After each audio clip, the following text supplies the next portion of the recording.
Pero vamos a ver qué pasa cuando el profesor se encuentra con la sangre de Jesús. Así que vamos a checar esto. Hola genios, ¿cómo están el día de hoy? Bueno, el día de hoy vamos a hablar un poco del tema del debate que se llevó a cabo en el canal de mi youtuber favorito, Santiago Alarcón. Este debate se dio entre un profesor católico y cristiano izquierdo, protestante versus católico. ¿Cuál era el tema? El tema era si había una lógica en la transustanciación, o si era lógico el tema de la transustanciación, ¿no? Eh, bueno, primeramente, yo discrepo totalmente con Santiago Alarcón, que dijo que el debate había sido muy bueno. En realidad, si nos ponemos estrictos, no lo fue malo. ¿Por qué? Porque si uno se mete al debate por el tema que se va a tratar, queda uno decepcionado porque ambos oponentes se desviaron en varias ocasiones del tema. Ahora, si quitamos el título y ponemos solamente que el debate es sobre la transustanciación, el debate es muy decente, es muy entretenido. Eh, Dicho eso, bueno, vamos a aclarar unas cositas, ¿no? Simplemente quiero decir que si el católico, si la Iglesia Católica no diera el pan y diera solamente el vino en día de hoy, el católico no hablaría del pan, hablaría solamente de la copa. Pero como la Iglesia Católica quitó el vino y se quedó con el pan, el católico solamente habla del pan. Nunca habla de la copa. Cuando hace mención de la Santa Cena, evade por completo hablar del vino, de la copa. Y es cuestión de solamente leer un capítulo más abajo o dos capítulos más abajo para encontrar que siempre que se habla del pan, se habla del vino, se habla de la copa, haciendo referencia al cuerpo y la sangre del Señor. Pero bueno, vamos a analizar este debate porque siempre es las mismas preguntas, siempre es la misma pregunta que hace el católico. ¿Qué quiso decir Jesús con este es mi cuerpo? Y yo pregunto, ¿qué quiso decir el Señor Jesús con este es mi sangre? ¿No? Aquí el católico hace malabares para explicar por qué no dan el vino en su congregación, a lo cual yo digo, si en el cuerpo está la sangre, que es la mayor razón que ellos dan, en el cuerpo ya está la sangre, bueno, ¿Jesús no sabía eso? ¿O acaso a ninguno de sus apóstoles se le prendió el foco para decir, Señor, pero ¿por qué nos das el vino, no? ¿Por qué nos das la copa y nos dices que es tu sangre si ya en el cuerpo está la sangre? O sea, ¿no vieron eso ellos? Ustedes son los iluminados, me imagino, ¿no? Pero bueno, vamos a comenzar. Tenemos, por ejemplo, el milagro en la India. Es un milagro maravilloso, por cierto, que si le interesa lo podemos explicar. Podemos también considerar lo que es el milagro eucarístico de Santarém del siglo XIII, el milagro eucarístico en Argentina, siglo XX, las hostias en Siena, no sé si usted sabía que nunca se degradaron en su materia. Tenemos también el milagro público del siglo XV. Son milagros corroborados científicamente donde se observó que hubo una alteración de la sustancia que luego de dicha alteración, porque el obrar sigue al ser, hubo un obrar milagroso. Recuérdese siempre que retomista, el obrar sigue al ser. Estos milagros públicos reconocidos, estudiados científicamente, dan muestra que acá hay solamente dos opciones. O estos milagros provienen de Dios o provienen del maligno, pero que son sobrenatural. Bueno, ¿a qué me recuerda esto? Esto me recuerda... Oh, sí, sí. Sí, no, claro. Esto me recuerda a esto. Tú pienses y que yo Claro, piense. ¿Tú cómo no, sabes que este es un milagro de claro, Dios y no del diablo? ¿Cómo y tú, sabes? claro, pues yo no soy Dios para decir si eso es un Entonces no milagro. sabes, Claro, no sabes. pero tú tampoco sabes, no No, pero la tampoco carga de la prueba no es mía. Yo no estoy sí, diciendo que es un milagro. A mí ni me va ni me viene. no, Tú eres pero, el no, que dices que es un milagro. ¿Cómo pero sabes sí, que es un milagro de Dios? sí, A eso me recuerda. A eso me recuerda que no saben si esto proviene de Dios o proviene del maligno, ¿no? Es terrible que estés enseñando milagros sin saber quién es el que los obra, sin saber exactamente si provienen de Dios o provienen del maligno. Me recuerda a esa parte de la película de Mario Bros, ¿no? Donde la princesa se va con Mario Y le preguntan los honguitos, ¿y quién es él? Y ella dice, él no es importante. Y todos, yeah. Aquí me imagino a Guido o a este profesor enseñando sobre los milagros y que le pregunten, ¿y son obra de Dios o del maligno? Y ellos, eso no es importante, ¿no? A eso me recuerda esto. Dale, Fina. Oiga, ¿quién es él? ¡Él no es importante! Exacto, exacto. Así veo a Guido o a este profesor, ¿no? Diciendo, mira los milagros y cómo sangran y todo esto, y que llegue alguien y, che, pero son provenientes de Dios o del maligno. Eso no es importante, y lo importante es que están ahí, así que créanlos, ¿no? Ahora, la pregunta del millón, diría el profesor, perdón, el doctor Hugo Delgado, como diría él, la pregunta del millón se viene. ¿Cuál es la pregunta del millón del católico hacia un protestante? Bueno, como ya lo expliqué en el principio del video, es esta que le daré a continuación aquí. Ser tomó pan en sus santas y venerables manos y elevado los ojos al cielo, a ti Dios Padre, suyo omnipotente, dándote gracias, lo bendijo, lo partió, se lo dio a sus discípulos diciendo, tomad y comed todos de él, pues esto es mi cuerpo.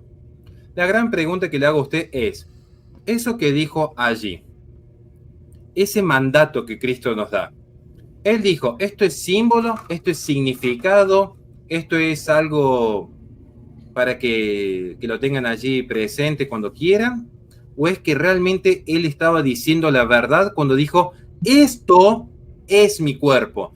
¿Qué verbo utilizó? ¿Utilizó el verbo ser o utilizó el verbo significar? Esta es mi única pregunta. Bien, buenísimo. Ya le Bueno, como ya vieron, esta es la pregunta que siempre hacen. ¿Qué quiso decir el Señor con este es mi cuerpo? Él también dice que es un mandato. Bueno, también el mandato es el de la copa. También el mandato es sobre el vino. ¿Qué quiso decir el Señor con este es mi cuerpo? Y esta es mi sangre. Aquí vemos que no podemos separarlos. Siempre van juntos. Chequen esto. Y esto también. Y tal vez también esto. Pero todos nosotros sabemos que la Iglesia Católica quitó el vino, quitó la copa y se quedó con el pan. Por eso hoy defienden el pan solamente y se olvidan del vino. Pero si la Iglesia hubiera hecho lo contrario, o lo hubieras dado el vino y quitado el pan, hoy se hablaría solamente de la copa. Hoy simplemente ellos defenderían la copa y se olvidarían del pan. Así de simple. Porque hasta ni por error mencionan la copa, ni por error mencionan el vino. No, que es la sangre de nuestro Señor Jesucristo. Así lo dijo él. Pero vamos a ver qué pregunta también le hizo Cristian, ¿no? Porque hay que poner un poco las preguntas de Cristian y vamos a ver qué contesta el profesor, ¿no? Así que vamos a ver qué pregunta hizo Cristian. Mi pregunta es, ¿dónde se encuentra toda la sustancia del cuerpo y la sangre de Cristo? ¿En el pan o en el vino? Esa es mi pregunta. Bien. Ya... Para. Un segundo. ¿Sí? Tiempo, 2 minutos. Vamos. La respuesta es que tanto el cuerpo y la sangre son inseparables por lo que yo he explicado, y si pudiéramos compartir diapositiva, allí te lo mostraría rápidamente, porque está explicado justamente aquí. Te dije, no me da el tiempo para exponer todo. Primero, que hay unidad e identidad del cuerpo de Cristo. Es decir, el cuerpo de Cristo es inalterable y no sufre ni aumento ni disminución porque es un cuerpo glorioso y perfecto. Es decir, la suma contra los gentiles, el libro cuarto, capítulo 67 al 68, si no mal la recuerdo, discúlpeme si me equivoco, estoy en el trabajo, eso no puedo confirmarlo, pero da un pequeño ejemplo Santo Tomás sobre el agua, ¿no? Y parafraseando ese ejemplo, dice como que el agua, aún una gota, sigue siendo agua, ¿no? Es lo que dice Santo Tomás. Pero vamos a ver ¿qué pasa cuando el profesor se encuentra con la sangre de Jesús? Así que vamos a checar esto. Sí, voy a citar justamente a padres de la iglesia. A ver, San Ignacio de Antioquía: la Eucaristía es la carne de nuestro Salvador Jesucristo que padeció por nuestros pecados. San Cirilo de Jerusalén: con plena seguridad participamos del cuerpo y sangre de Cristo, porque figura de pan se te da el cuerpo y en figura de vino se te da la sangre. San Gregorio de Niza: con plena seguridad participamos del cuerpo y la sangre de Jesucristo. El pan como figura de la carne y el vino como figura de la sangre, ¿no? San Cirilo de Jerusalén. Bueno, aquí vemos que hasta se traba un poco o se le va el aire cuando encuentra el vino, ¿no? Pero bueno, vamos a ver por último la pregunta que le hizo Cristian y que lamentablemente el profesor patina, ¿no?, al dar la respuesta. Estoy hablándote de la lógica y de la existencia de esta lógica bajo ejemplos existentes de estos eventos en la Biblia o en la enseñanza apostólica. ¿Me puedes dar un ejemplo de transustanciación, por favor? Fantástico. Horacio, tenés 2 minutos para responder. Vamos. ¿Qué ejemplo podríamos dar desde la propia Biblia? Como lo citamos recién, si podemos compartir diapositiva, porque estaba previsto ese punto. Aquí está. Durante la Biblia hay una serie de milagros que en orden natural no son lógicos y en el orden sobrenatural sí son lógicos. Es decir, tenemos que entender en qué sentido utilizamos la palabra logos, que yo entiendo que el Señor es un especialista y nos va a poder explicar este punto. Porque no sería lógico que una vara, que es un ente inorgánico, se convierta en una serpiente orgánica. Allí estamos viendo que hay una alteración plena de la sustancia y la naturaleza. Y eso es bíblico. Bueno, no se puede decir que el profesor no entendió la pregunta. Él de hecho hasta hizo un ejemplo en la Biblia y lamentablemente da como ejemplo la serpiente, no la vara y la que se convirtió en serpiente, como ejemplo de la transustanciación. Aquí, aunque la quiso componer después, no puede decir que no entendió la pregunta, porque sí, claramente él se queda pensando y dice, un ejemplo en la Biblia, un ejemplo bíblico. ¿Qué le preguntó Cristian? Dame un ejemplo de la transustanciación en la Biblia. ¿Qué le da el profesor? La vara y la que se convirtió en serpiente. Bueno, ese fue el debate. No lo sé, genios. Disculpen que es todo a la carrera, que es todo cortado. De Cristian ya hablé, ya dije lo que pienso sobre si los milagros tienen lógica o no tienen lógica.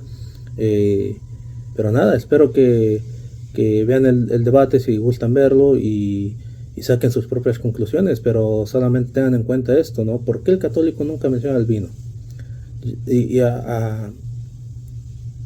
Con toda autoridad dice, ¿no? Es un mandato del Señor comer lo del pan. Pero ¿qué pasa con el vino? ¿Acaso participar del pan y el vino no es un mandato? ¿No va en un par, digámosle así? ¿No va en conjunto el pan y el vino? Como ya les mostré, en la mayoría de las partes de la Biblia, cuando se habla sobre el pan, se habla sobre la copa también, ¿no? Pero nada, genios, cuídense mucho, Dios los bendiga, chao.